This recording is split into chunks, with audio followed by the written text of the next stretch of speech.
So the pace car comes into the pit lane and they get into a formation, and then they run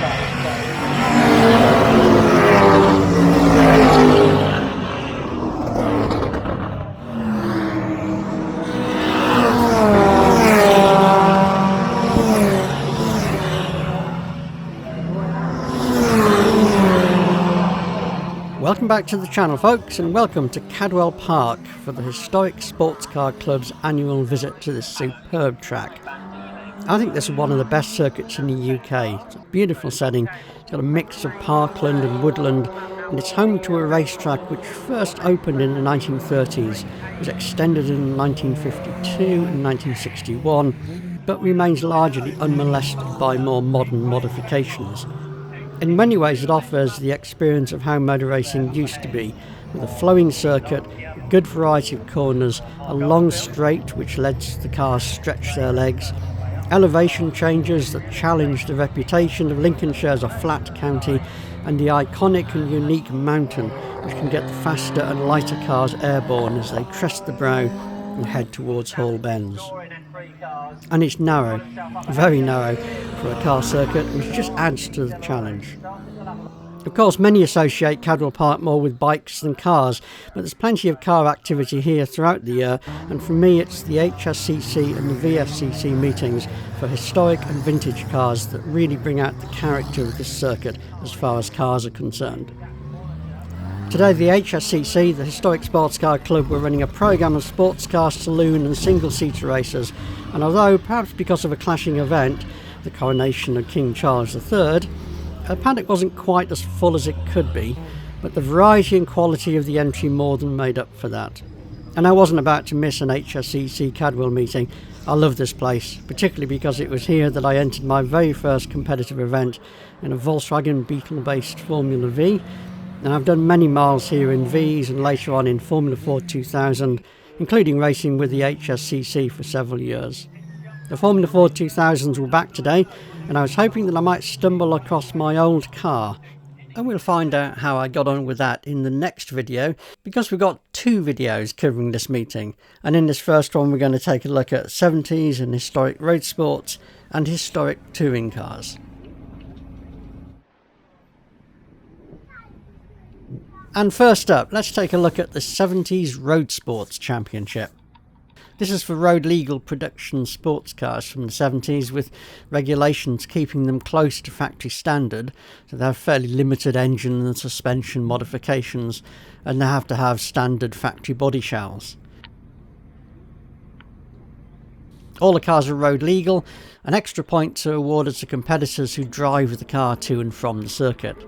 All in all, it looks like a very accessible championship and a great way to put cars from the 70s to use in competition. The class structure enables a wide variety of cars from the period.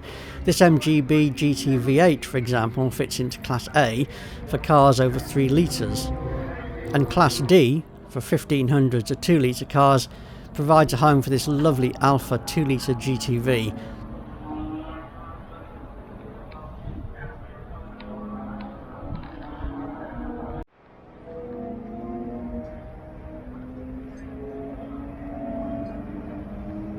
And the Alpha was joined in Class D by this 2 litre Lancia Beta. The series also offers an invitation class for cars that would fit well on the grid but fall outside the main classes. Many races offer an invitation class which allows suitable cars to be accommodated, boosting grid numbers while retaining the ethos of the championship. This TVR Vixen, for example, has a glass fibre body which would normally fit into Class E for GRP bodied cars, but its 1800cc engine is larger than Class E allows, so it finds a home in the invitation class.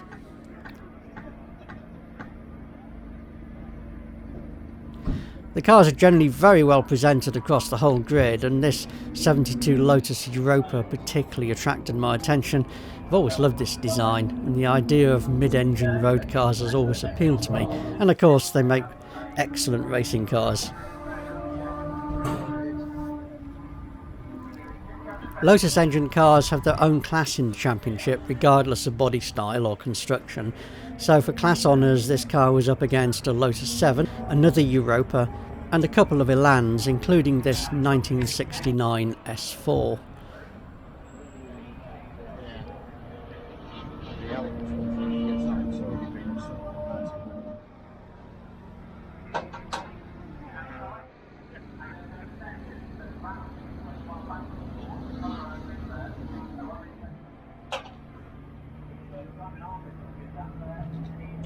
This 1978 Alpha Sprint is another invitation class car. To be honest, I'm not really sure why this car didn't fit into one of the main classes, but if you know, let me know in the comments. And one car to catch my eye was this Porsche 9146, a 914 with a 6-cylinder engine conversion, driven by Glyn Evans. And I was fortunate to catch up with Glyn and have a chat about how he came to own the car. It was one of those bizarre things. I was tentatively looking for one, and I found a classified ad, and it was obviously, the car was obviously in America. You could tell by what was around it and stuff like that. But the number was UK. So I rang the number, and it turned out to be literally at the end of the street where I live. Some lad had imported some MGBs and this, that and the other, and that as a non-runner. So it was one of those things of, oh God, it's only at the end of the road, so I'm going to have to go and get it. Yeah. So that was that. That's fate telling you that, isn't it? But on the other hand, you know, against the 911, they're very cheap as a base car. So that's what the attraction was. But whether or not it would have been better leaving it as a, you know, as a 4-cylinder. And what's the capacity of the 6? 2 litre. That's just 2 litre. And so the it's 4-cylinder was 2 litre also also. 2 litre. Yeah, Right. and lighter. Yeah. But I had the engine around and stuff like that. So So but the reasoning is to go to 6-cylinder to give you more torque. Is there more potential power out of it? It potentially a bit more power, but at the sacrifice of more weight. The 4-cylinder car, I think, can run at something like 880 kilos, whereas this is 940. Right. So, but I had the engine lying around, and I know the 6s. I don't know them and all that sort of thing. So it was basically made out of bits that I had hanging around. Brilliant. Oh, I love that. Yeah. Well, this is it, isn't it? That's how you... And from an iconic mid-engine car to an iconic front-engine car, this 1973 Datsun 240Z, looking as timeless as ever, entered into Class B, which is for cars between 2 and 3 litres. And despite the plethora of classes, all the cars look right on this grid. It's a classic 1970s lineup, and performance levels really mean that the battles are not just within classes, but also between classes for overall results.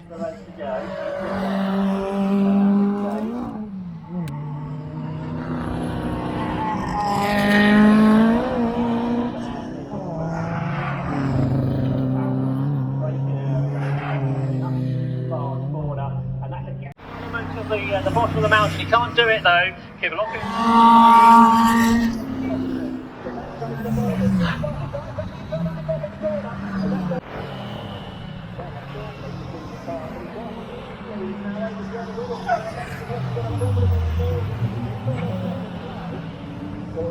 And cars built before 1970 are not forgotten.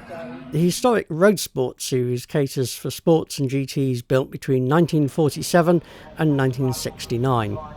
This championship also requires the cars to be road legal and also awards extra points if the cars are driven to and from the circuit.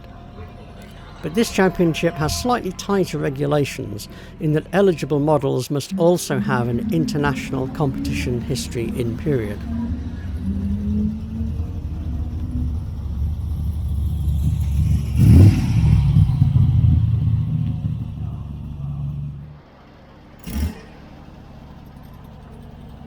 Again, there's a class structure, with Class E catering for cars of up to 1300cc, such as this fantastic 1960 Lotus Elite.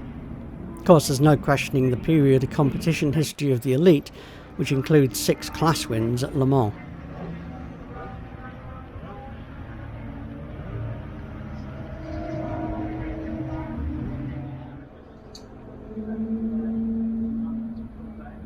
The Elite was joined in class by a Mark I Austin Healey Sprite and this 1968 MG Midget.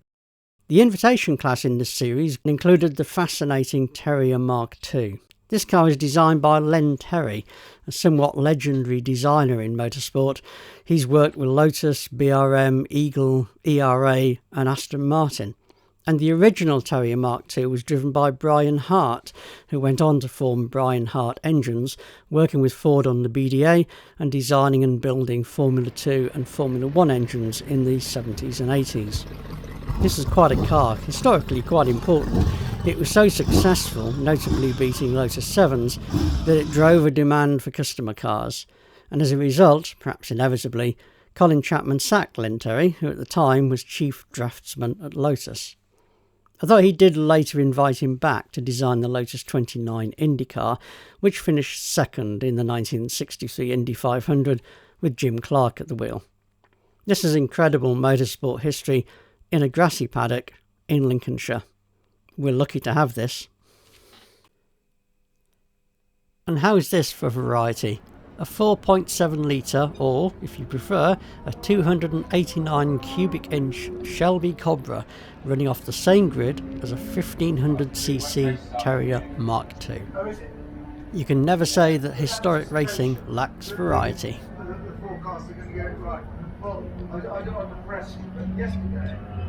And also in the mix, a classic British roadster, a TR2.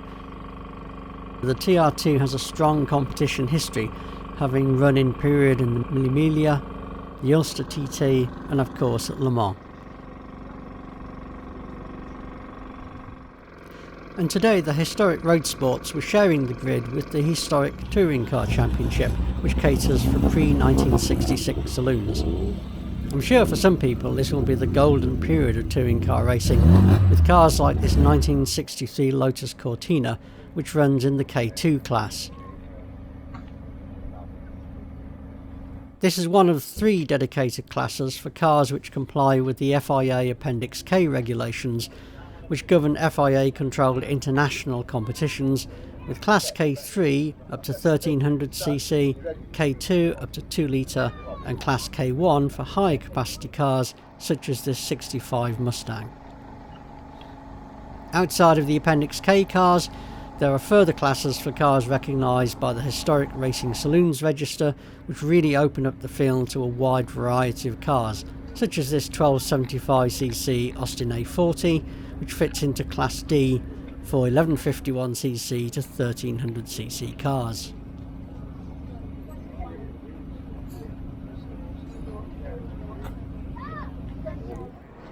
And of course there's the inevitable invitation class, which caters for cars like this Ford Consul.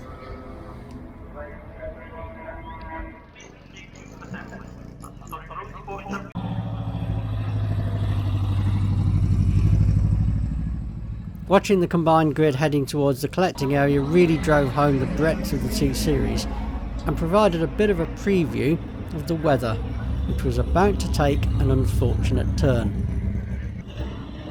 Chris, over there.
And he's trying to retake its position, but this means for the leaders the race had a staggered start, with the historic Roadsports being the first to react to the red lights going out, followed by some seconds later the historic touring cars. And I think we're just going to start the race as they are lined up. So the 5-second board is shown. So just the Roadsports will go off to start with. The red lights are on. Lights go out, and it's a good start from Kivlockin, then in the Cobra from Pole. And then they've got trying to get amongst him, John Shaw. No, Kivlockin the lead, then into Coppin. And then for third place, the loads of 7 and Land go through the corner absolutely side by side. Jonathan Stringer and Fraser Gibney. The touring cars get away now, some better than others, I think it's fair to say, but Neil Wood then leads. Copping, but then the Mustang and Mark Thompson, all the power comes through, there's yellow flags, there already been a problem for one of the Roadsports Then competitors. the rain arrived. There's one phrase you have to remember when it's like this. Motor racing is glamorous. Honestly,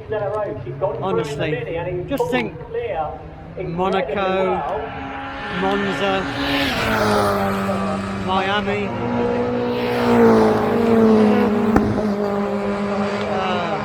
Market Raisin. It's alright really, quite enjoying it. Work their way into order with the safety car coming out. And unfortunately the weather conditions and a first lap incident meant that the race spent a lot of time behind the safety car. They knew that the distance had worsened during the course of that green flag lap.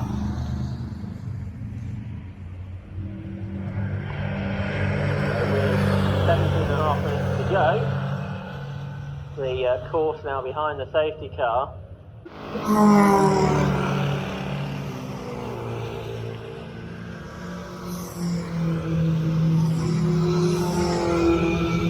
Can tell you though is the order at the end of the first lap.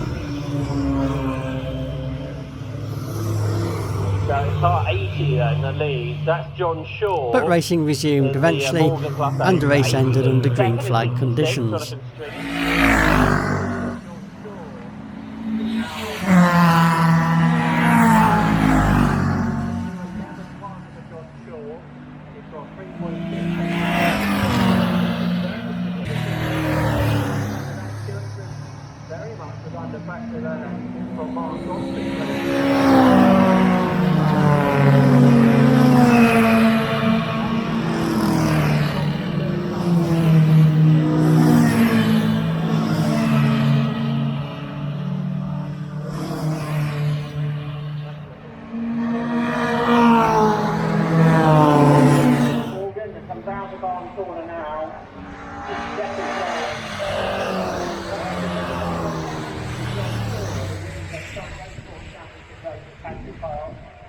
Second way in place, going to dig the goal and just 1, 2, 4, 5.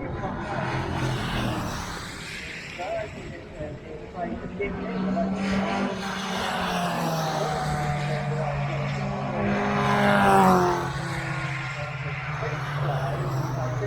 In part 2 we look at the historic Formula 4 2000 Championship, the front-engined and the rear-engined Formula Juniors, historic Formula 3 and the V8 muscle cars that race with the Bernese V8 series. We also take a look at the car park. It's always worth a look at historic and vintage meetings as folks turn up in some really interesting kit, such as this Mini Cooper S.